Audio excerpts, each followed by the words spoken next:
how to delete labels in Gmail.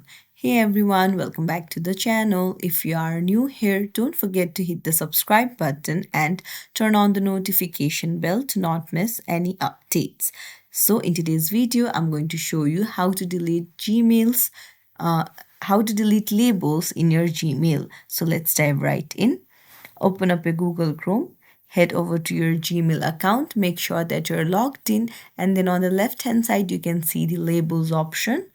Go to the label that you want to delete and then tap on the three dots, and then you can see remove label. Just tap on it, and then you can see remove the label and delete the label. So just tap on delete. And that's it. It's as simple as that. So if you found this tutorial helpful, don't forget to like the video and subscribe to our channel for more tips and tricks. Thank you for watching.